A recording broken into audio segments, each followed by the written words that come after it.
दोस्तों नमस्कार। भारत ने डिफेंस के सेक्टर में तहलका मचा रखा है। एक के बाद एक मिसाइल और दूसरे हथियारों के निर्माण और टेस्ट करके भारतीय रक्षा अनुसंधान संगठन यानी डीआरडीओ ने अमेरिका चीन तक की नींद उड़ा रखी है। और अब इसी कड़ी में एक बार फिर से देश की सुरक्षा को और ज्यादा मजबूत करने के मकसद से 3 नए जासूसी प्लेन डीआरडीओ तैनात करेगा। दरअसल भारत को मेक इन इंडिया प्रोजेक्ट के तहत 3 नए जासूसी विमान मिलने वाले हैं। सूत्रों के हवाले से खबर आई है कि दुश्मन के संचार और सिग्नल को रोकने की क्षमता से लैस इन 3 जासूसी विमानों को हासिल करने के प्रस्ताव पर रक्षा मंत्रालय चर्चा करेगा। प्रस्ताव को रक्षा अनुसंधान और विकास संगठन और भारतीय वायुसेना के बीच साझेदारी के माध्यम से क्रियान्वित किया जाएगा। इस प्रोजेक्ट का मुख्य मकसद क्या है, इस पर विस्तार से बात करते हैं। दरअसल इसके मुख्य मकसद की बात करें तो वह है भारतीय वायुसेना को रीजन में एक मजबूत क्षमता प्रदान करना। और जब यह क्षमता बढ़ जाएगी तो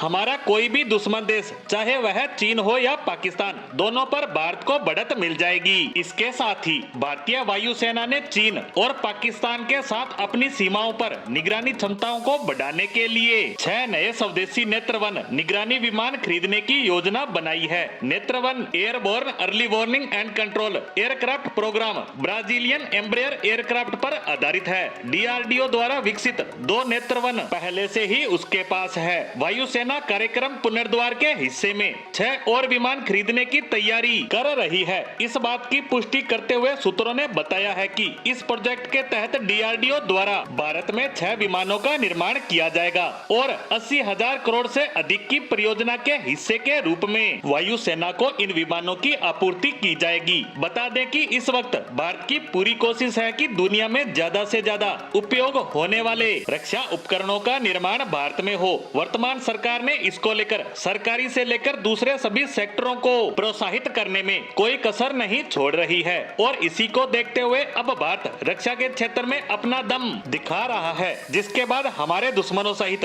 बड़े बड़े हथियार निर्यातक देशों में हड़कंप मचा हुआ है। इसमें हमारे दुश्मनों की बात करें तो उनके हथियार और उपकरणों के मुकाबले भारतीय हथियार एक से बढ़कर एक है। अंतर सिर्फ इतना है कि चीन क्वांटिटी पर ध्यान दे रहा है, लेकिन भारत ध्यान दे रहा है क्वालिटी पर, यानी हमारे हथियार काफी अच्छे और भरोसेमंद है। वहीं बात करें हथियार निर्यातक देशों की तो उनकी चिंता करना भी जायज है, क्योंकि भारत की छवि दुनिया में सबसे ज्यादा हथियार खरीदने वाले देशों में होती रही है। लेकिन अब भारत इस छवि को मिटाते हुए न सिर्फ हथियार बना रहा है बल्कि बड़े लेवल पर निर्यात भी कर रहा है। और अब इन 3 बड़े जासूसी जहाजों के इस्तेमाल से हमारी वायुसेना की ताकत में और ज्यादा इजाफा होगा। इसी के साथ जासूसी जहाजों से जुड़ी हमारी आज की पोस्ट को यहीं विराम देते हैं। धन्यवाद।